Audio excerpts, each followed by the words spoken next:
So welcome back to my channel. This is Gamer Dom. More ramblings, just things that are happening at the moment, and my sort of what I'm seeing in the world of tanks particularly, except I have to admit I've been a bit of a naughty boy. I've been a bit unfaithful to World of Tanks, so don't tell Kiev this because they'll probably send me even more rotten luck than I normally get, but I've been a bit hooked on another game. Yeah, another game, and that is this Stellaris. So this is a game from Paradox Games, who did the Crusader Kings exploration and discovery game. This is a space game. I know. You know, some of us just never grew up from Star Trek and so forth, but basically Stellaris is a game of you start off in a particular planet and you expand out into the universe, developing new technologies, mining resources around you, and basically expanding your empire, and of course fighting with the locals and the other empires that you discover. It's a single player game if you want, or there is also a multiplayer option, although I haven't played the multiplayer yet myself. I'm entirely stuck with the single player game because it's still fantastic fun. And what really makes this game fantastic in my book is the fact that you have lots of different races in the game, which all have different unique characteristics and traits that determine how you act and how you should behave in the game, and it will change different it will change the way you react according to, and the different sort of things that come up in random according to the races that you are playing, which is kind of fun. So if you're an aggressive, militaristic peoples, xenophobic, that sort of thing, it will give you things that are completely different to how you would be if you were much more sort of trade-based and pacifist-based race. And the beauty is you can build your own races as well, so you're not stuck with the ones they give you. There's a whole system of creating a race however you want, and from what I've seen, there's also a whole load of mods that allow you to bring in sort of characters and races from well-known TV series, which is interesting. Again, I haven't explored that yet, so I think it's a fabulous game. Really enjoy it. Just for those who might be interested, I'll just show you a quick video of some gameplay or of the trailer. Galaxy, a nearly endless expanse of stars and planets in which unimaginable wonders are waiting to be discovered. Guarding those wonders is the vast distance between the stars and the threats that can be found near each and every one. Primitive life forms struggling for existence and hostile species tempt many to never leave the safety of their home systems. But a few species will dare to take the step out, braving their fears, seeking to create their own fate. The drive to survive becomes a drive to explore. The struggle, the need, the hope that beyond the horizon is a new discovery, a fertile valley, the promise of an infinite frontier. Break free from the chains of gravity, from the limits of light, expand, explore, and claim a rightful place among the species of the stars.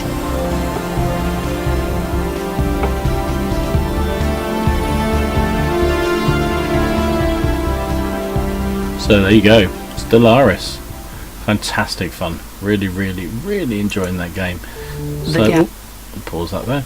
So yeah, that's what I've been doing, and I have to say I had a particularly monumental game of it yesterday, which I played far too many hours, and consequently very tired because of that. And I think that sort of broke that sort of new game virginity? No, probably the wrong word, but broke that new game effect that I don't know whether you get this as well, but whenever I get a new game I play it, and that's what I've been doing with Stellaris, which is why I haven't been doing so much World of Tanking. Luckily I've got plenty of games stored up and people have sent some great games in, so I've managed to keep the videos rolling. Yeah, I've been a bit naughty, but I think that massive session on Stellaris has probably broken the back of it for the moment, and hopefully now I can just dip in and out occasionally and play it. One thing I will say about this game is that it runs pretty well on a fairly basic laptop as well. It doesn't seem like it needs huge amounts of power or graphical interface to do it, so you don't need a big gaming rig to play it.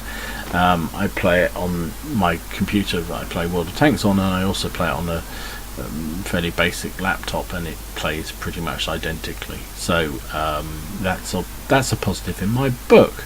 So anyway, if anybody's interested in Stellaris and did want to see any gameplay videos, let me know. I can post them on the channel here. I've kind of resisted doing it so far because, you know, this is a World of Tanks channel. But if anybody's interested in the odd Stellaris video, put a comment below, and maybe I'll stick one or two up just to sort of show what goes on in that game. So that's my guilty pleasure. So what's happening in World of Tanks? Well, upcoming weekend we have a US military special, which is nice. So we had Soviets last weekend. This weekend it's the US. So similar format as before. ×2 crew experience for every battle, which will keep everyone happy if you're grounding your tanks, grounding your crews, sorry. You get 30% off all standard American tier 6 and tier 7 vehicles, and 50% off tier 5, so you can go and get that Wolverine, which I know you all want. I love the Wolverine, so that's available. It's also a good time if you're looking to crew train and also retrain any crews, because it's 50% off. So I have just bought the Conway and the tier 9 British TD, and I need to retrain crew to put in it, so that's good timing on for me, so thank you very much, Wargaming. That will save me a few gold to do that, so I shall be running around this weekend in my new Conway with the new crew, so very pleased about that. So that's what's coming. Mission wise, same as last weekend I think. You can earn 5 ×2 experience for 2-hour reward packs if you finish in the top 10 and score and earn a total of 25,000 XP in any random game, as long as you're driving an American vehicle. So over the course of the next 3 days, Saturday, Sunday, Monday, if you can earn 25,000 XP, base XP that is, though no bonuses for first victory or premiums or anything like that, if you can earn 25,000 in any American tank, you'll get those 5 reserves, which is useful. So other things available at the moment, we'll pop into the store here.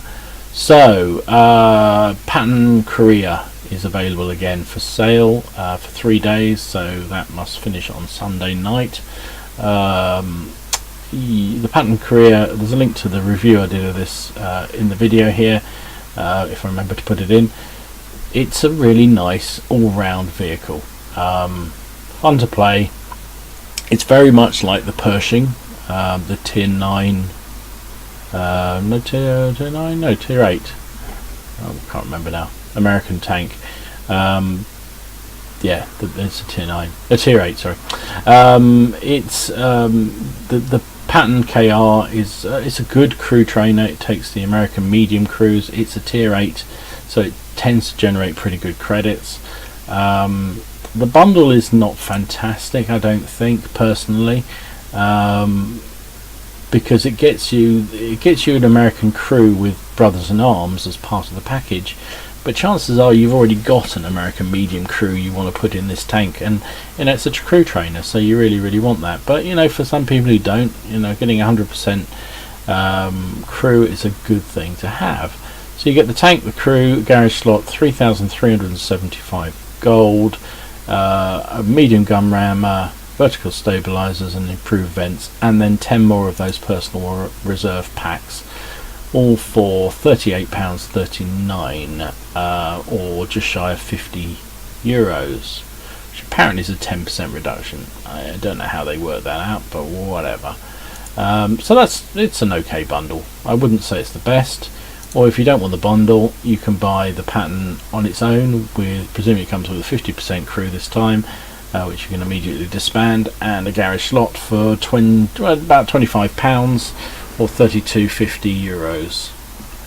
So you pay your money, you take your choice. I think the Patton is a good little tank. It's personally, I don't have much luck in it, but that's not the tank's fault. I think just one of those things. Maybe it just feels a little bit sluggish for an American medium for me, but I like it. It's got very good turret armor, no hull armor, but then you get used to that when you play American tanks. Gun's pretty good, fires on the move very, very nicely. It's got good view range. Yeah, it's a good solid all-rounder really. The other tank that's available at the moment, until Tuesday I think probably, is without doubt one of my favourite tanks in the game. I do get asked from time to time, what's your favourite tank, what do you like playing most, and Rudy is certainly in my top 3. It is awesome. It's a tier 6 Russian medium tank, based on a Polish armour brigade tank that featured in a Polish television series called 4 Tank Men and a Dog, and that's where this tank comes from. It's basically a T-34-85 but better. So it has better mobility, better gun, better view range I believe, so all in all it's better all round. The only slightly worst thing on it is it has a bigger driver's hatch. The other good thing about this tank is it has a 4-man crew and a dog. So the Rudy, you get a 4-man crew plus a dog, and that's good because 4-man crews is what most of the Russian medium tanks, as you move up through the higher tiers, also use. So there's no wasted slot having a radio man, which you then don't. Excuse that big bike going past. Wasting a slot on a crew member that is only on the Rudy. You don't need that, because that seat, literally the radio seat, is being sat on by a dog. So the Rudy is brilliant for crew training. It's a good medium, fast, manoeuvrable, pretty good gun. I think it's awesome. I love it to bits, and certainly would be my recommendation if you haven't got a premium, you haven't got a decent medium, and you like playing mediums, go out and buy the Rudy. It's fantastic. So what you get with that, you get 100% crew, which comes with Brothers in Arms already. So again, that's another bonus for that. You can you've already got the Brothers in Arms trait on the crew, and obviously you can retrain them because it's a reduction in training costs this weekend, to whatever crew you want to put in another medium tank, and then use them in the Rudy and that other medium Russian tank. So that's good. It also comes with garage slot, 1,650 gold for £15.35, which is actually a pretty good price I think, or just shy of 20 euros. So that's the Rudy. I have been trying to do a video on this, but I've been rather busy, not just doing Stellaris, but other things have come up this week, so I haven't had a chance to do the Rudy video yet, but I will endeavour to do one and stick that up in over this weekend. So anybody's interested in the Rudy and what I think about it, well, I've already told you what I think about it. It's fabulous, buy it. But I'll do a little quick video on the Rudy and show a couple of games because I think it's awesome. What else have we got in the shop this weekend? So a Tetrarch, which is the Russian tier 2 light tank, premium tank, Tetrarch. Now a lot of people picked this up for free last year as part of missions that you could do. It's a tier 2 premium. What are you going to get in a tier 2? It's fun to play. It's a very fast moving tank. It's one of those tanks sometimes you just take out for a bit of a breather, play something a little bit different. You get the tank, you get a garage slot, and you get 3 days of premium for £3.83, or just €5, or just shy of €5. So what are you going to expect of a tier 2 light tank? Fun, but What else you got at the moment? We have the Ultimate Bundle still going, so that's 50 personal reserves of ×2 experience for 2 hours and 50 ×2 crew experience for 2 hours for £21.12, which is pretty good. You can still buy one of my favourite premiums in the tank, which in the game, which is the FV4202, the British Tier 8 medium premium tank, which comes with a garage slot and all kinds of stuff, for £30. So that's all to the good. So what else can I tell you that's been going on, I've spotted this week in World of Tanks? I'll say, well, I haven't been entirely caught up by Stellaris. Well, I have, but you know what I mean. A couple of things that came out of, I think I picked up on Rita Gamer's blog, so link to that if I remember within the video, and also down below. Very good source of news around the game and what's coming up. So she's been publishing some Q&As from some of the development staff at Wargaming about what's coming within the game. So one of the things, and this is the Patton Korean, by the way, just so you can see it's a very nice camo job, which you can't replace. That counts as a standard camo in every season that you go to, so that's good. So what I was saying, the let me just find it, the Chinese Tier 8 heavy tank, the 112. So this is a sort of copy of the IS-6, which is the Russian premium tank. Much like you get the 110 is a copy of the IS-3, the 112 is a copy of the IS-6. The only problem with the 112 is it's rubbish compared to the IS-6. It's an okay premium tank, but you're paying as much money, and in fact I think it's even more expensive than an IS-6, and it's not as good. It doesn't have the troll armor, it doesn't have the spaced armor on the side like the Russian variant does, and so forth. But as a result, it's not been selling, and as a result, Wargaming apparently in the next patch are going to reduce the price of this thing. It's currently available for about £35, something like that. And it's going to drop nearer to 25, don't quote me on that, but somewhere around that sort of thing is what people seem to be speculating it will. One of the things that's come out of Rita's Q&A is that if you've already got one, which I have here, you will not get any compensation for the price drop, which I think is a little bit unfair, but you know, then I've played 60-70 games in it. I've got the benefit of those, I suppose you could argue. I bought it when I was working through the Chinese tree, grinding the Chinese heavies, and I wanted a crew trainer for my heavy crew. However, I then won the WZ111 in the competition that Wargaming ran. You had to do all kinds of missions, and I did most of them, and then bought a couple of tokens, so I picked it up. And the WZ111 is, I personally think, a far better tank than the 112, so it's rather annoying. I now have two Chinese Tier 8 premium tanks for, you know, I've got too many tanks in my garage anyway. So 111 is being reduced in price, so let's see what they do with that. Other thing to mention, which I don't think we talked about on the video, around 9.15, the new patch that's coming at some point, don't know when that is still, but it must be fairly imminent, is changes to, well, two things really. One is changes to the personal missions. So one of the things that was talked about with the personal missions was that they would bring in a whole new set of them. There we go. So these are the current set of personal missions. You can win the Stug, you can win the T28 concept, which I've got both of those. I'm pretty much finished on the T55A, which looks a monstrously good tank, and obviously I haven't even started on the Tier 10, the Object 260.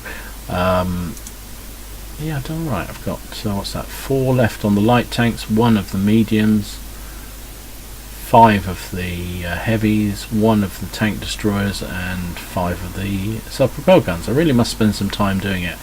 So one of the things they were speculating, a lot of speculation, was whether there'd be a second generation of these missions coming out. And Wargaming have said there will be, but one of the things that came out through Rita's blog is that it's not coming anytime soon. In fact, they haven't even got a timetable yet of when they're going to bring out the second set of missions. So for those of you who've come to a grinding halt on these missions, or have even completed them, yeah, you can have a little bit of a wait, I'm afraid. For those of you who don't do the missions, I would say you're missing your trick, because okay, you know, you may not want the Stuka 4, which is a pretty rubbish tank. The T-28 is pretty good. I like that. It's good fun to play. The T-55A looks absolutely awesome. But also you get individually good rewards. So, you know, look at this Light Tank 4 Forced Halt. If you do that, you get 200,000 credits, and then if you do it with the secondary condition done, so in this case allies must destroy at least 2 enemy vehicles immobilized by you, you get an extra 100,000, so 300,000 credits. And when you whistle through the missions, you don't have to generate extra credits. It's really good to see. You also get extra equipment sometimes, days of premium even. So yeah, if you're not really doing them, go back and do them, because they are very, very good. So what are we up to? So yeah, that was that thing. The other thing which I didn't pick up on the videos on 915, which somebody pointed out to me, was the bonuses you're going to get for platooning. So if you enter a game as a platoon, so it has to be one what you or your friend has created. It can't be one of those impromptu ones that happens within a game. So you have to be in a platoon when you click battle.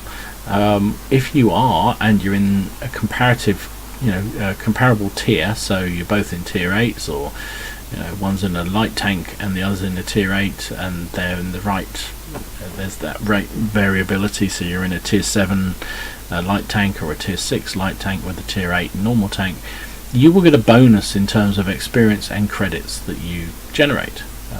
So you are being incentivized to platoon. Conversely, if you go in a failed platoon, so I don't know, you see them occasionally, idiots go out there and they take a tier 1 tank and your teammates in a tier 8 tank, that's a failed platoon. You will get a reduction in the amount of credits and experience that you both earn for that. So that's hopefully going to stop those sort of idiot things. And before everyone moans about, well, it's their choice if they want to do that, you're lessening the chance of your team winning, and you are actually reducing the win chance considerably if you've got a non-competitive tank on your team. Because suddenly you're not fighting 15 against 15, you're fighting 14 against 15, and you're one tank down before you've even started. Okay, so that tier 1 might be able to do some spotting, but he's not really going to do anything that's going to make any serious difference. So Wargaming are clamping down on that, which I think is good. I'm very pleased about that, because I think, as I say, it's very frustrating when you click into a game and find that you've got a failed platoon on your side. So there will be an incentive for that, which is to make you platoon correctly. So that's great. So the other thing that Rita's blog picked up on, which I thought would be of interest to some of you, not for me because I haven't got there yet. So when, as you're probably well aware, in the next patch, the Waffle-Traeger Alf E100, this monster, will be going. It'll be leaving the game, and it'll be replaced by the Grill, which actually looks to be an awesome tank too. So this is obviously the German tier 10 tank destroyer. It comes at the moment with an autoloader, which makes it just ridiculous. Anyway, that is being replaced, and players have been asking, so what's going to happen with my crew skills and with my crews? So when they replace this, you'll patch the game and go in. This will no longer be here. The grill will be in there instead, and any crew that were on it will be automatically retrained for the grill. However, if you have perks that you set up specifically for the E100, you won't be able to reset them for the grill. Now I can't imagine it will play that you'll need that many different perks, but on the off chance you did, you're tough luck if you thought you were going to get a free reset. You're not. only the crews will change and be retrained for the new grill for free. So that sucks for some people, I guess, not for others who, like me, have not even got that far. But yeah, so that's one of the things. So I would certainly urge you to have a look at Rita's blog. It's a really good source of interesting stories and news around the game. There's some stupid stuff, but also some very, very interesting stuff. And I will let you know if I see anything more from that site or anywhere else for that matter in my next video. So anyway, this has gone on rather longer than expected. This is GamerDom. Thanks for watching. Please let me know what you think about Stellaris, and if you think that's if you'd be interested in seeing a video of Stellaris gameplay, or whether I should just go away and play my guilty pleasure on my own and not let anyone see what's going on. So yeah, I don't know, that's probably what I'll do in the end. Well, there's my lovely new Conway. Oh, I can't wait to play with that tomorrow. That's why my credits and my gold's gone down a bit. Yeah, 1400. I had 3 million credits, I now have 1400. No, I don't have 114,000. Oh, I'm knackered, too much Stellaris. So anyway, looking forward to playing this thing because it's going to be a beast, I think. So anyway, this is GamerDom. Thanks for watching. Please consider giving this video a like if you enjoyed it, and if you haven't already done so, subscribe, and I'll catch up with you very, very soon. Be careful on the battlefield, enjoy yourselves, remember, watch out for those weekend warriors, try not to get your blood pressure up too much, and just enjoy the game. It is, after all, just a game. GamerDom out.